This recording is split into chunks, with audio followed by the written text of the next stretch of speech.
हाय। आज का लेसन होगा सोशलाइजेशन और ग्रोइंग अप के बारे में। तो आई थिंक ये सबसे कॉमन क्वेश्चन है जो होम स्कूलर से पूछा जाता होगा कि आप अगर अपने बच्चों को स्कूल नहीं भेजेंगे तो आपके बच्चे सोशलाइज कैसे करेंगे। तो उसका जवाब जानने से पहले हम समझ लेते हैं कि हम कहना क्या चाहते हैं सोशलाइजेशन से। तो एक बार आप वीडियो पॉज कीजिए और आप सोचिए कि जब इस कॉन्टेक्स्ट में आप बोलते हैं सोशलाइजेशन तो आपका क्या मतलब है उससे। नॉर्मली हमारा मतलब होता है कि आपके बच्चे घुलेंगे मिलेंगे कैसे बाकी बच्चों से, उनकी सेम एज ग्रुप के बच्चों से।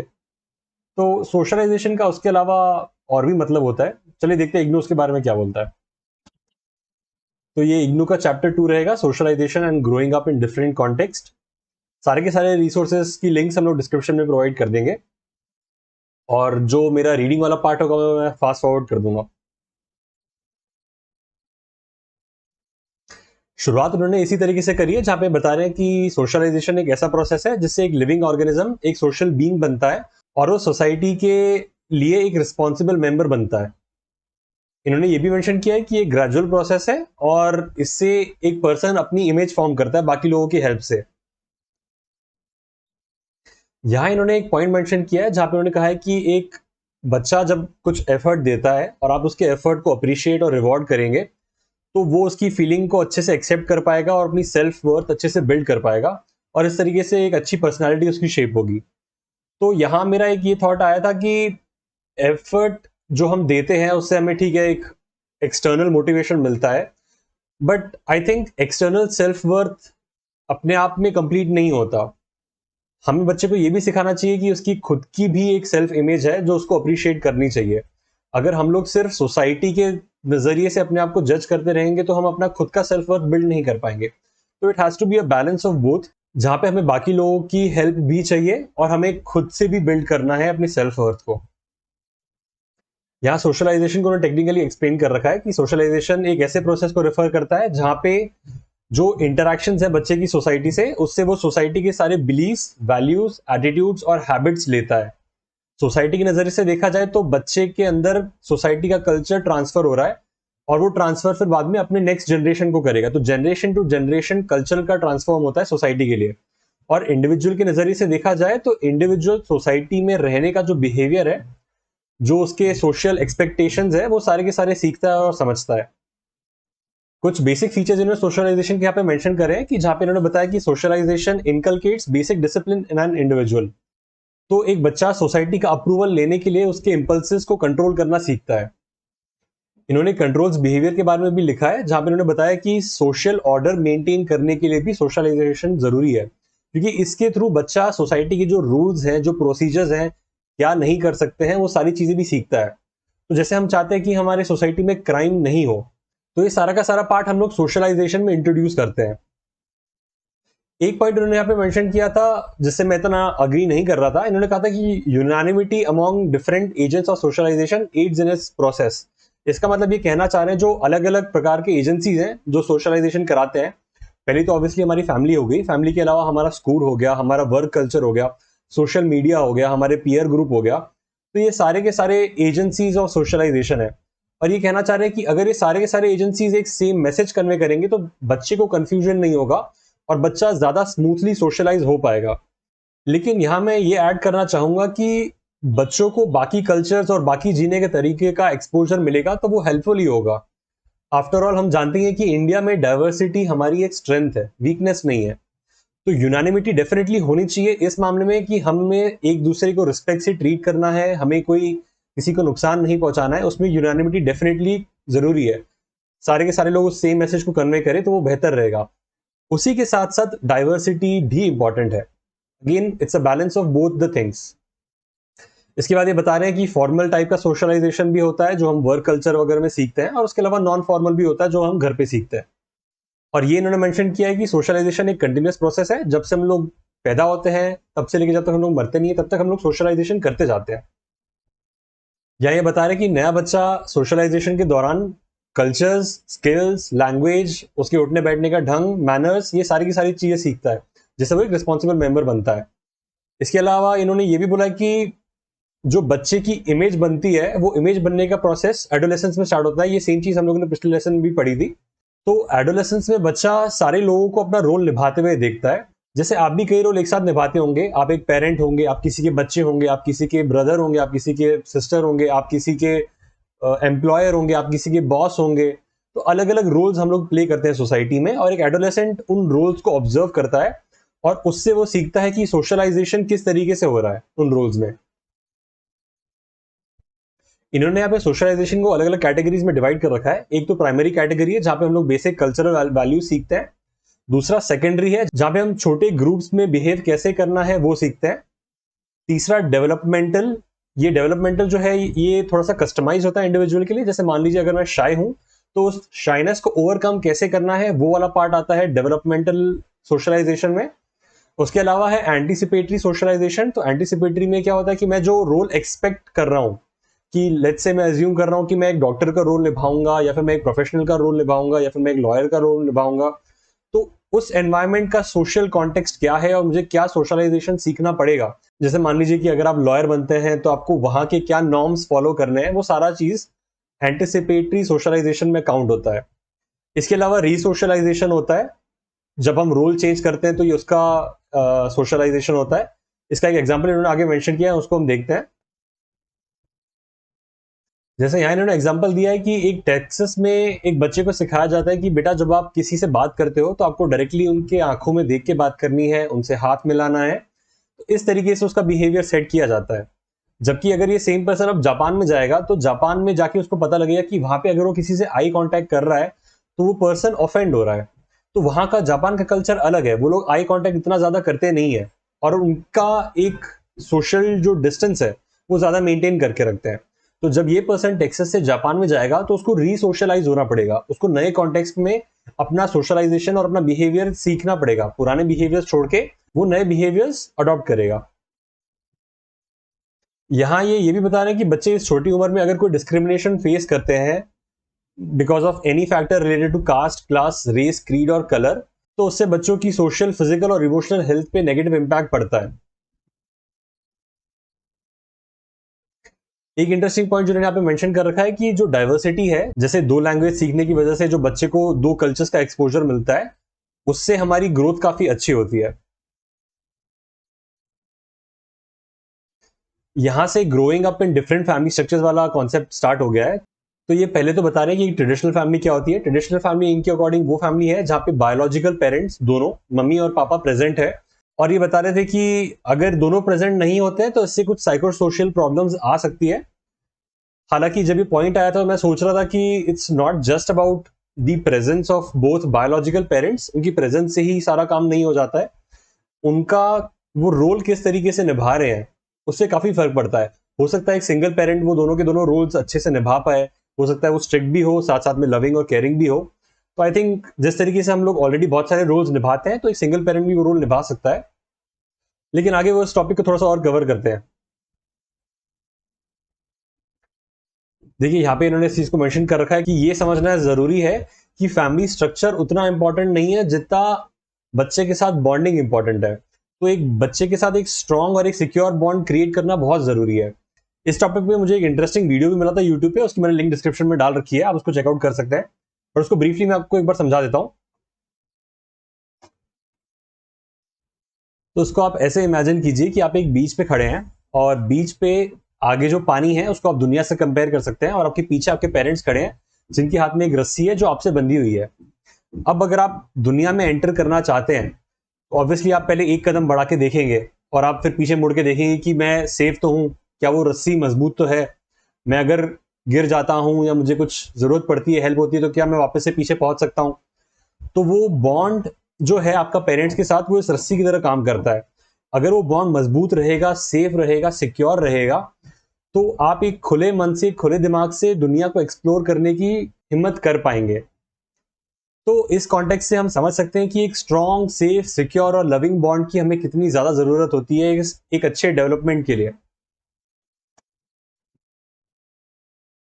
देखिए यहाँ इन्होंने एक इंटरेस्टिंग पॉइंट मेंशन कर रखा है कि जो इन्होंने काफी सारी रिसर्च करी अलग अलग फैमिली स्ट्रक्चर्स में, तो उन्होंने यही चीज पाई कि फैमिली रिसोर्सेस, उनका प्रोसेस क्या है और उनकी रिलेशनशिप्स कैसे हैं, ये सारी चीजें ज्यादा इंपॉर्टेंट फैक्टर्स हैं बजाय फैमिली स्ट्रक्चर के। तो आपका फैमिली स्ट्रक्चर कैसा भी हो, लेकिन आपका रिलेशनशिप कैसा है, आपका सोशलाइजेशन का प्रोसेस कैसा है, आपका आपके फैमिली रिसोर्सेज यानी आप बच्चे को एक्सपोजर कैसा दे पा रहे हैं, ये सारे फैक्टर्स ज्यादा इंपॉर्टेंट होते हैं बच्चे के डेवलपमेंट के लिए।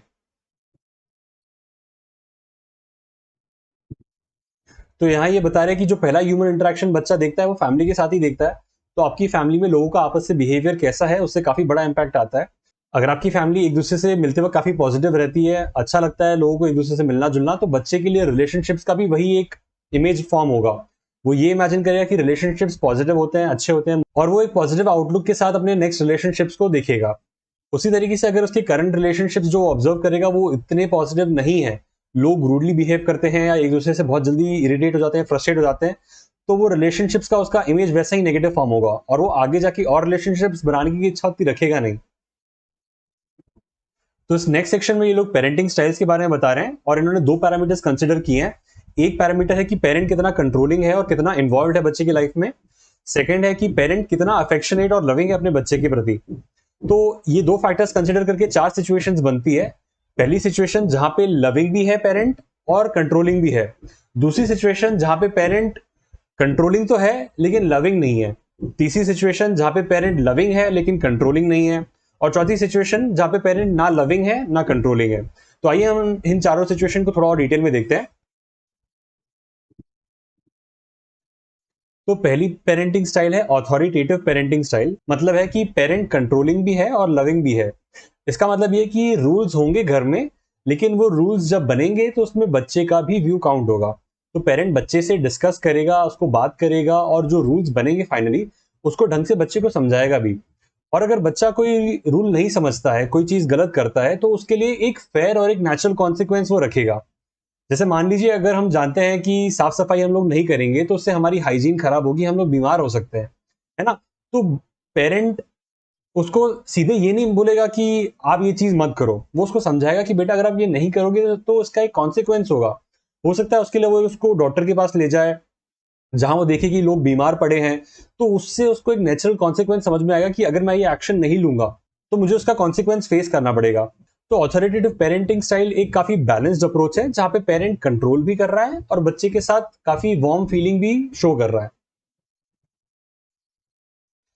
जनरली ऑथोरिटेटिव पेरेंटिंग स्टाइल ही सबसे ज्यादा रिकमेंडेड स्टाइल होती है, क्योंकि इसमें हम बच्चे को सोसाइटी का डिसिप्लिन भी सिखाते हैं और उसके साथ साथ बच्चे को एक फ्रीडम भी मिलती है खुद से चीजें समझने की और सोचने की। इससे वैसे मुझे एक पॉइंट याद आता है। एक ये चीज मैं सोच रहा था कि हम लोग जनरली सोसाइटी में रूल से डील करते हैं, है ना, कि हमें ये चीज नहीं करनी और अगर हम ये नहीं करेंगे तो ये उसका कॉन्सिक्वेंस होगा। लेकिन एक पॉइंट है कि रूल्स अल्टीमेटली मशीन्स के लिए होते हैं। एक मशीन में जब हम कोडिंग करते हैं या प्रोग्रामिंग करते हैं तो वो प्रोग्रामिंग के लिए रूल्स होते हैं, है ना। एक इंसान को सोसाइटी में अच्छे से फंक्शन करने के लिए रूल्स के अलावा प्रिंसिपल्स की जरूरत होती है।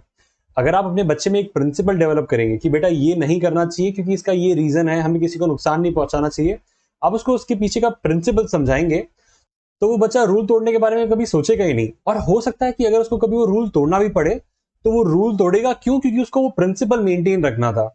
जैसे हम ये एक रूल बच्चों को बताते हैं कि बेटा आपको कभी बड़ों से पलट के बात नहीं करनी चाहिए, है ना, आपको किसी बड़े को जवाब नहीं देना चाहिए। लेकिन इसका एक बहुत बड़ा कॉन्सिक्वेंस होता है कि अगर एक बड़ा बच्चे के साथ गलत बिहेव कर रहा हो तो बच्चा उसके आगे कभी बोल्डली बिहेव नहीं कर पाएगा।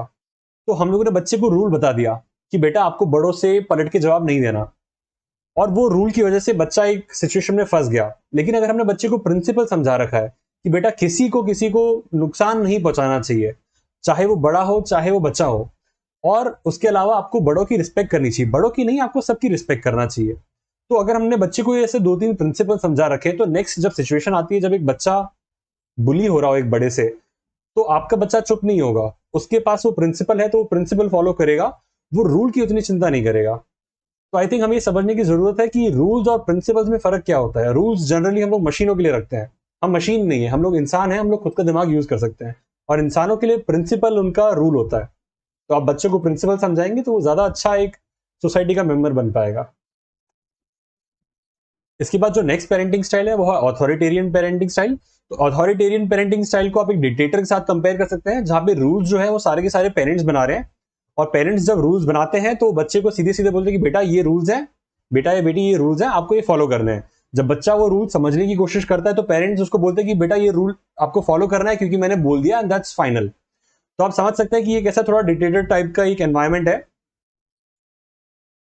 इसके बाद आता है परमिसिव पेरेंटिंग स्टाइल। तो परमिसिव पेरेंटिंग स्टाइल में बच्चे को लव तो बहुत ज्यादा मिलता है पेरेंट्स से, और पेरेंट्स उसको कंट्रोल बिल्कुल नहीं करते हैं। तो जैसे आपने देखा होगा एग्जाम्पल की स्पॉइल्ड बच्चे होते हैं, जहाँ पे बच्चा कुछ भी कर रहा है, तोड़ फोड़ कर रहा है, लोगों को डिस्टर्ब कर रहा है, परेशान कर रहा है, और उसके पेरेंट्स उसको कुछ भी नहीं बोल रहे हैं। तो इससे बच्चा सोसाइटी में बिहेव करना ढंग से सीखता नहीं है, वो चीजें शेयर करना नहीं सीखेगा, वो किसी और की फीलिंग्स के बारे में एम्पैथाइज नहीं कर पाएगा। तो इसका ये मतलब तो है कि बच्चा हाई सेल्फ एस्टीम रखेगा, कॉन्फिडेंट होगा, और उसके व्यूज खुद के लिए तो काफी अच्छे होंगे। लेकिन अगर ये चीज हम लोग हद से ज्यादा करेंगे तो उसका नुकसान भी होगा ही। उसके बाद आता है नेग्लेक्टफुल पेरेंटिंग स्टाइल। तो नेग्लेक्टफुल इज सिंपली जहां पे बच्चे को ना लव मिल रहा है, ना पेरेंट उसकी लाइफ में इतना इन्वॉल्व है। तो बच्चा जो चाहे वो कर सकता है, बट उसको एक मोटिवेशन नहीं मिलता, जब उसको अप्रिशिएशन नहीं मिलता, जब उसको अटेंशन नहीं मिलता, तो बच्चा ग्रेजुअली ये सोचने लगता है कि मैं कुछ भी कर क्यों रहा हूँ। ये पेरेंटिंग स्टाइल्स बताते हुए भी एक बहुत अच्छा इंटरेस्टिंग वीडियो मुझे मिला था, उसकी लिंक मैं डिस्क्रिप्शन में मेंशन कर दूंगा, उसको चेकआउट कर सकते हैं। तो ये सारी पेरेंटिंग स्टाइल से मैं एक चीज क्लियर कर दूं कि ये पेरेंटिंग स्टाइल्स जो इग्नू में बता रखी है, इसके अलावा और बहुत सारी पेरेंटिंग स्टाइल है। हर पेरेंटिंग स्टाइल अपने आप में यूनिक होती है। तो आप ये मत सोचिएगा कि मुझे एक स्पेसिफिक तरीके से ही जीना है। सबका अपना अपना एक तरीका होता है, और हर कोई अपनी जगह पे सही भी है। तो जैसे हम लोग ट्राई करते हैं, अगर हम लोग खुद से कोई पेरेंटिंग स्टाइल इमेजिन करना चाहे, तो मैं बोल सकता हूँ कि एक पेरेंटिंग स्टाइल है कैंडी अप्रोच वाली, जहाँ पे आप काफी स्वीट है, बट वो जो आपका स्वीटनेस है वो धीरे धीरे अफेक्ट कर सकती है, और वो अल्टीमेटली हेल्थ प्रॉब्लम कॉज कर सकती है बच्चे में। इसी तरीके से मैं बोल सकता हूँ कि एक पेरेंटिंग स्टाइल है जो कि इंजेक्शन वाली है, जहाँ पे आप बच्चे को फटाक से फटकार लगा देते हैं, लेकिन आप जो कर रहे हैं उसकी भलाई के लिए कर रहे हैं। तो इमेजिन करने को हम अलग अलग किसी भी तरीके की पेरेंटिंग स्टाइल इमेजिन कर सकते हैं। ये सिर्फ एक स्टार्टिंग पॉइंट है सोचने के लिए कि हमें हमारा बिहेवियर कैसा रखना है, और हमारे बिहेवियर की वजह से बच्चों में क्या इंपैक्ट आ सकता है। अल्टीमेटली आप किस तरीके के बच्चे को रेस कर रहे हैं, बच्चे की पर्सनालिटी क्या है, आप उसको किस तरीके का एनवायरमेंट देना चाहते हैं, ये सारे बहुत सारे फैक्टर्स अफेक्ट करते हैं आपकी पेरेंटिंग स्टाइल के लिए। तो उसके बाद growing up as a girl वाला पार्ट इन्होंने यहाँ पे मेंशन कर रखा है। तो एक काफी अच्छी चीज इन्होंने बताई है कि जवाहरलाल नेहरू जी ने ये कहा था कि आप एक देश की कंडीशन बता सकते हैं ये देखिए कि वहां पे वुमेन का स्टेटस कैसा है। यह इन्होंने ये चीज मेंशन करी है कि हालांकि सोसाइटी एक सही दिशा में बढ़ रही है, हम लोग पहले से आगे आ चुके हैं, लेकिन उसके बावजूद हमारी सोसाइटी अभी भी एक पेट्रियार्कल सोसाइटी है, और वुमेन को उसकी वजह से काफी सारे इश्यूज फेस करने पड़ते हैं। तो जब हम एक लड़का या लड़की रेस करते हैं, तो उन दोनों की सोशलाइजेशन में काफी ज्यादा डिफरेंस होता है। हम लड़की को शुरुआत से एक पर्टिकुलर डायरेक्शन की तरफ भेजते हैं, और लड़के को शुरुआत से एक अलग डायरेक्शन की तरफ भेजते हैं। हम लड़का जब पढ़ाई कर रहा होता है, तो मम्मी उसको डिस्टर्ब नहीं करती कि नहीं नहीं मेरा बच्चा कोई काम कैसे कर सकता है, वो तो अभी पढ़ाई कर रहा है, उसको पढ़ाई करने दो। उसी दौरान अगर लड़की होगी तो लड़की को सिखाया भी जाएगा नहीं बेटा आपको काम भी करना है और आपको पढ़ाई भी करनी है। तो इस तरीके से हमारे सोशलाइजेशन में बहुत ऐसे छोटे छोटे डिफरेंसेस होते हैं जो आगे जाके बड़ी प्रॉब्लम्स कॉज करते हैं।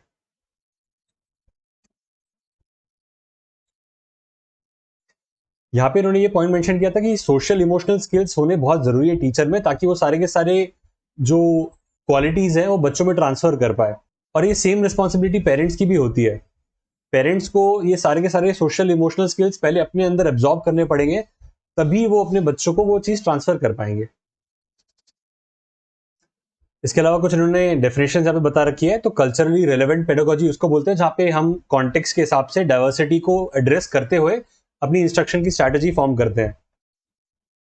उसी तरीके से रेसिप्रोकल टीचिंग होती है, जहाँ पे अलग अलग कल्चरल बैकग्राउंड के बच्चे आके अपने व्यू पॉइंट से कोई टॉपिक एक्सप्लेन करते हैं। और कोऑपरेटिव लर्निंग उसको बोलते हैं जहाँ पे अलग अलग कल्चरल बैकग्राउंड से बच्चे आके मिलकर किसी एक प्रोजेक्ट पे वर्क करते हैं। तो ये अलग अलग टाइप की पेडागोजीज हैं जिससे हम डाइवर्स बैकग्राउंड के बच्चों को और अच्छे से पढ़ा सकते हैं। तो एंड में मैं ये कहना चाहूंगा कि हमें ये चीज जाननी जरूरी है कि बच्चा शब्दों से नहीं, हमारी हरकतों से सीखता है।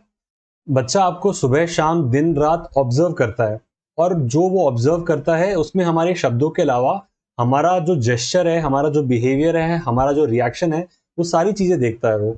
तो आप अपने बिहेवियर को मॉडिफाई करेंगे, और जिस तरीके का बिहेवियर आप बच्चे से चाहते हैं, जब तक आप वो बिहेवियर खुद से डिस्प्ले नहीं करेंगे, तब तक बच्चा उस चीज को सीखेगा नहीं। तो इस हफ्ते का एक्सपेरिमेंट कुछ ऐसा है कि आपको कोई सा भी एक प्रॉपर्टी या क्वालिटी लेनी है। लेट्स से आपने पंचुअलिटी ली है ना?